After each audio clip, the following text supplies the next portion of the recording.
Hello everyone, welcome back. Thank you so much for joining me. We are doing a reaction video today. I am looking at things you have tagged me in on social media, being Instagram, also everyone's TikTok, whatever. You can go ahead and tag me, send me things in the messages there that you want me to react to in these videos. Before we get into it, as I always like to say in these videos, creativity and individuality have no rules, but makeup has a theory, and that is what we are looking at today. Yeah, let's do this. One side of the face is professional, the other side isn't. So not professional drawing lines on the face. Yeah, not professional at all.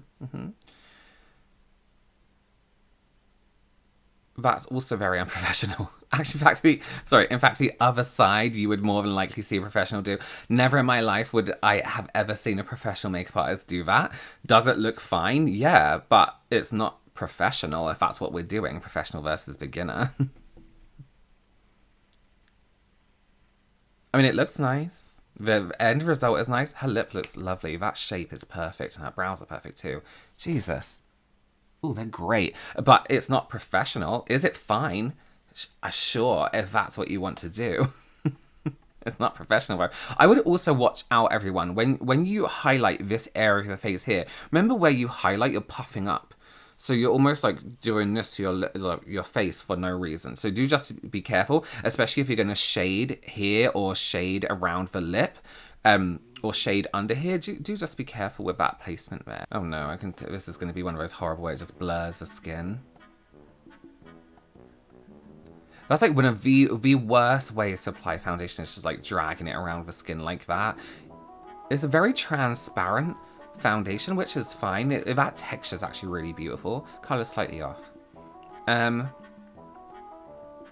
the video is clearly blurred as well, because if we look at the side of her eyes here, a foundation like that isn't going to blur the skin. And you can actually see, I don't think, watch this area here, you can actually see a bit of a glitch at one point. Like this, oh there it is, it's there. Like there's a tiny bit of a glitch there. A lot of these adverts on, it's more common on Instagram. It's like more common on Instagram and TikTok, where they're like, using these foundations that magically blur the skin, and it's like, or like smooth it out, and it's like, listen, no one has invented that yet. If you ever have to ask yourself, is this real? It's more than likely not real. You know what I mean? Absolutely question things. But more than likely, if you have to question it, trust your gut is what I'm saying. Trust your gut instincts. I was able to get this like mascara. Like, how do you know that when it's like enough or too much? Like, I feel like I watched a lot of videos, but I'm like a very hands-on learner. So like, yeah, like,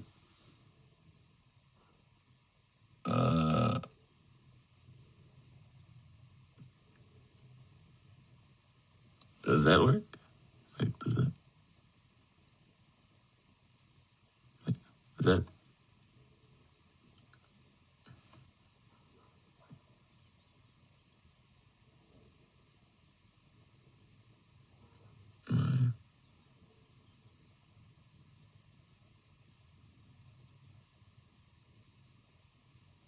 How about that?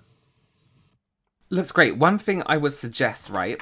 There's something very specific about that mascara, and when you're using mascara, what did they say right at the beginning? Okay, so how do you know it's enough or too much? So I would say you know it's enough when you notice the shape of your lashes, and it's too much when they become clumped up or clumped together, or they start to lose the shape of what you think of when you think of a lash. So if they start to look, sometimes they can start to look a bit rectangular and weird. One thing I would say about this brush in particular is you'll notice that one side is shorter than the other. Or one side is a little bit curved. The curved side, I would always start with it under the eye. So the flat bit here and the curved bit underneath, like this. I would then tuck the flattest part of a brush, no matter what brush it is, under that lash. And again, the best way to apply mascara is I would have a mirror down here, and I'll be looking into the mirror so I can see right under my lash then what you want to do with your mascara is you want to get the whole of that wand, right? You want to get the whole of the brush involved in the lashes, because that's the reason they make the brushes a certain way. So by starting with the flatter side first, this isn't the same brush obviously, but I just want to show you. You start with the flatter side first and push that up and under your lashes. I'm looking up and I'm looking down into my mirror. Then I'm going to roll the brush like this. I'm going to roll it forward, and so I'm rolling like this. I'm not physically coming forward. I'm just rolling like this. At the same time, I'm going to zigzag very gently and lift up. So we're doing this method, right? Rolling, zigzag up. But we're being very conscious with what part of the brush we are putting first. Can you see? Underneath the lash. So we're, oh, I need to take my false lash off then. Underneath, rolling forward. Make sure you don't roll back into your actual eyeball though. So rolling forward and up and through the lashes. When you're zigzagging, you're making sure that the lashes are making their way through the brush instead of just pulling them through. And sometimes when we pull them through just in like a quick motion, we're overcoating the lash. And that's when you know you've done too much. So by zigzagging and rolling, we're making sure that the lashes are kind of going through like this. So every lash is experiencing every kind of brush part, if that makes sense. So you can, I mean, that looks absolutely fine. You can just brush through like this, but that zigzag and that roll is life-changing, but do just be careful. It can be a really strange feeling when you're bringing something to your eye randomly, but you want to experience every part of that brush when you're doing your lashes. And if they are shorter lashes, like mine are quite short really, just zigzag, the shorter your lashes are, zigzag tighter and make that roll tighter. If you have really long lashes, you can be a bit more like this. But if your lashes are shorter, zigzag a little bit quicker and you're all good. Okay, I've actually found a solution to concealer creasing, drying, and cracking, and it's that I've stopped wearing it. Yet my bags go from this to this. Let me show you the technique I use that begs the power of suggestion. Come here, let me show you something. Just because I want coverage here doesn't mean I need to place pigment here. For me personally, this gets way too cakey, it creases way too much, and it doesn't flow with the natural structure of my face. When something naturally caves in here, adding something super bright in that area is only going to showcase that it actually caves in. Can we talk about that as well? Thank you, Rachel, because a lot of people think that if you lighten a part of a face, it automatically covers everything, smooths out everything. But like Rachel was saying here, some parts of your face dip in, some bits of them jut out, it comes out. You're not smoothing out that skin. Shadows are still going to exist on that one flat layer, that one flat color. While this might look good with the lighting and the camera and the 2D-ness of it all, in person, I don't think this looks as good. And it strangely takes away a bit of character from my face. She's so right. She's so right. Like, it just doesn't look like me. So let's rethink how we're gonna do this. All right, let's start at foundation. And no, I'm not gonna say just use your foundation as concealer. There's more to this. When I'm applying foundation and I have the most product on my brush, I start where the skin is thicker and can hold more product. Gently blending and buffing everything out, working my way into the middle where the skin is thinner and therefore will show more texture, more creasing, more dryness, like under the eyes. Thin skin, under the eyes, on the lids is always going to show up more texture because it moves, and that's just because how skin works. I have the least amount of product on my brush. I'm working my way to the thinnest skin on the face, under the eye, and I'm gently diffusing up under there. I'm not taking it all the way up to my under eye though. I'm like barely grazing the top of my cheek. That's why you're experiencing so much creasing and dryness and cakiness seemingly under your eyes only, because the skin there is different. Let's treat it as such. This is step one. Now we're in the blush stage. And again, I'm working with the most amount of product back here where my skin is thicker and can hold more. And I'm working towards the center where the least amount of product on my brush can gently diffuse under my eye. Now this orangey peachy tone is going to mix with the natural purple shade that I have under there. Essentially, can we just say as well, sorry, so to keep interrupting you, Rachel, but peachy tones under the eyes, no matter what it is color correcting. That's why I say often, you don't always have to use a color corrector under the eye. You can use a concealer that has a red tone to it, a pink tone to it, something that's deeper than your skin tone, that's usually orange on your skin because it's too dark. I should take a breath. Would look great under the eyes, and it's more easier to blend and you use less of it because I forgot what I was saying. The more color corrector you use, and have I been in out of focus this whole time? And the more it's like a wild color, like pure orange, the more product you have to use to cover it up. So using something that is a tint of that color works much better. Pulling it out to just my skin tone. That was step 2. And let's not forget, powder has pigment and can also act as a light layer of coverage. No, it's not going to completely cover your under eyes on its own, but that's the point. None of these steps will cover your under eye on its own. It's these light, strategic layers all working together in harmony to get the exact result you want without having to be so literal. This is the power of suggestion in makeup. As I showed in the beginning, we tend to think, and rightfully so, I want this covered, I'm putting my heaviest pigment here. But if we rethink the way that we do all of our steps in makeup and think, how can these steps be working better together? I've just come to the conclusion that I don't need the concealer. All right, and this is the finished look. I thought it was pretty cool and I wanted to share it with you, but I want to know what you think. Let me know if you try it. Let me know if you like it. And I literally love you so much. Bye. Perfect. This is the thing as well with makeup. It doesn't always have to be, this product is just for this area. This product just does this. Products are interchangeable, right? So you don't always have to use concealer as concealer, blush as blush. Blush can be a color corrector, blush can be your lipstick, blush can be whatever. Thinking about the texture of the skin. I'm testing out the theory that you can like contour your whole face with a lip stain. So I'm getting ready. This is how it looks.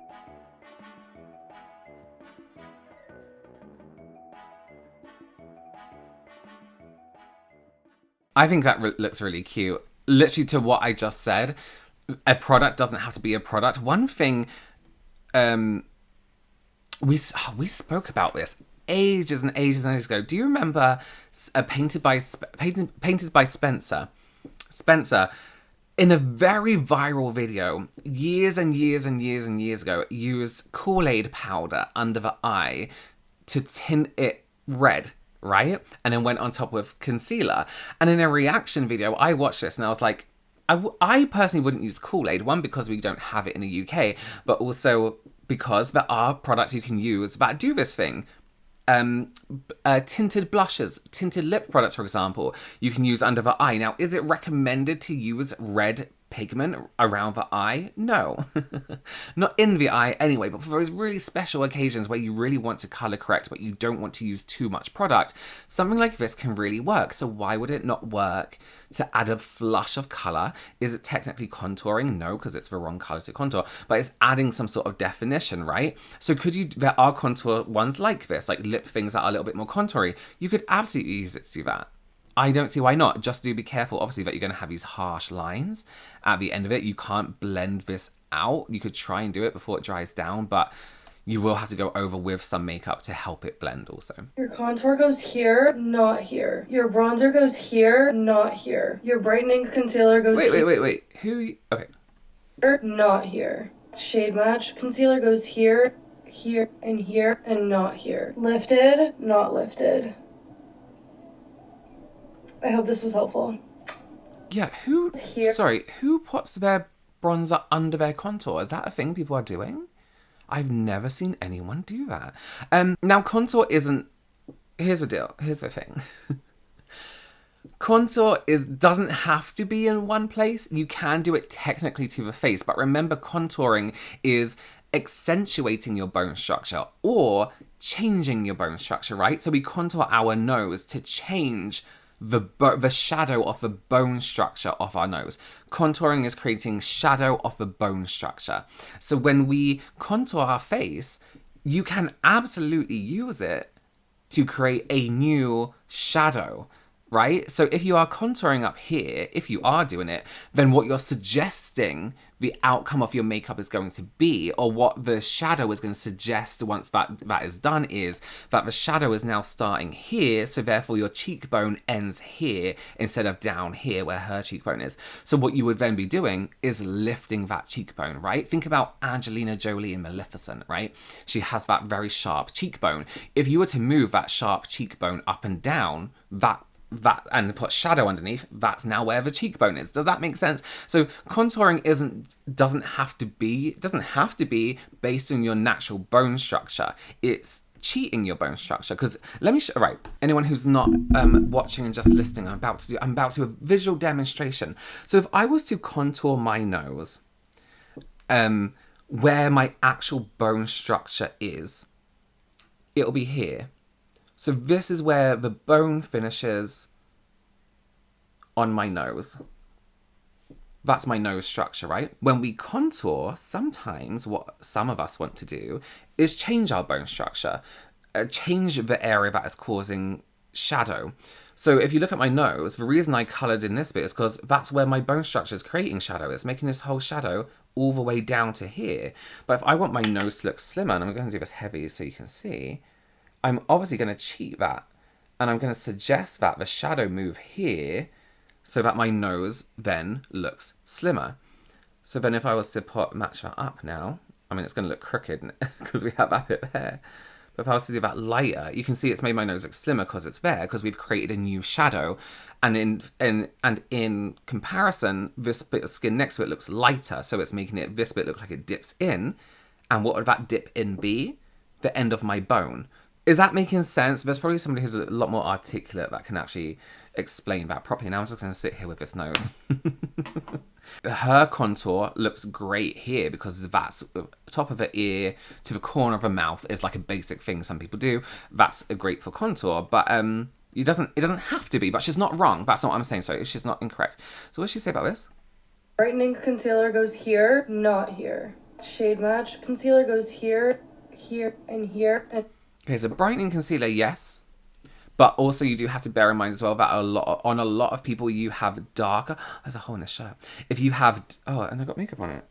If you have very dark under eyes and you just put a lightening concealer right on top of that darkness, it's going to look great. So do be careful. not here. Lifted, not lifted. Take some paper because makeup class is in session. When you're doing your makeup, you want to start with brows. Product will work so much better when there's nothing but skincare on your face. For primer, you want to wait a few minutes before going in with your foundation. This will give it time to get nice and tacky and keep your makeup on all day. When you're blending out your foundation, you want to start with a dense brush and then... Not like that though, you don't. This brush is being ruined. Okay, we'll go through it after. Go over that all with a damp beauty sponge. For concealer, please do not do the triangle under the eye. Instead, you want to do 2 dots in this position to lift your face. If you have a small and brown face like mine, sometimes using both contour and bronzer can be too much. Okay, no, we're going to have to go this bit by bit. Okay, sorry everyone. Okay, that's fine. Sticky primer. Okay, so when you're using you can kind of see this brush looks, what's this, Lucy, no offense, your brush looks ruined, my honey. You're holding it right, when you hold a brush right here, right, the density, the pressure from your hand becomes a lot more intense. So for your first layer of foundation, you kind of want to start little bit and build down that base layer. You can do that with a dense brush, absolutely, but you want to hold it more up here and tap into your skin like this. You can see her brush, even when she lifts it off the skin, it's kind of ruined where it's been pushed. The brush hairs are being pushed back into themselves and they're spreading out. I wouldn't then go on top and move all this around with a sponge, only because it's gonna lift.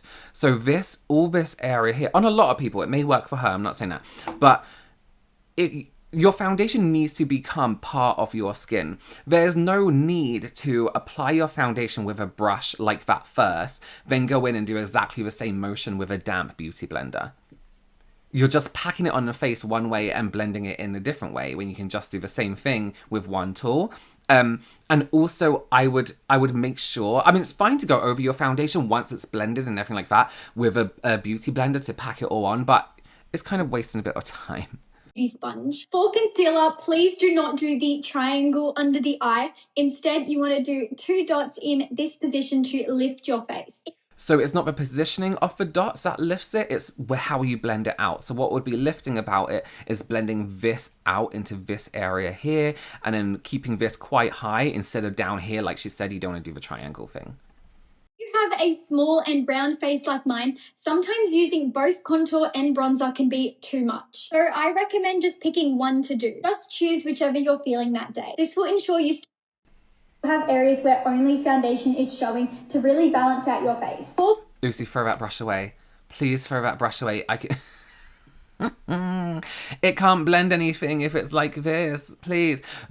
She's so right. If you have a smaller round face, you can do both, but you have a lesser area to blend, right? And actually the shape she's done, is a great shape. Do be careful because it's quite masculinizing. It masculinizes. Makes her face more masculine, so if that's not what you're looking for, it's not the best technique. But she said her face is smaller, rounder, so by doing this, she is elongating the face, so that's a really nice shape.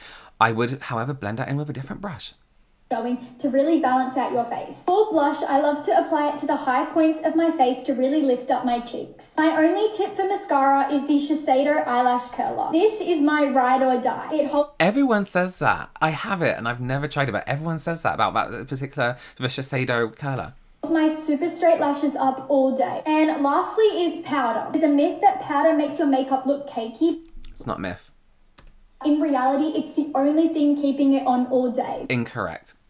Factually and scientifically incorrect. It's a myth that it isn't a myth, but it's also down to technique. So it's correct. Your makeup will look cakey if you apply too much and you use it in an incorrect way.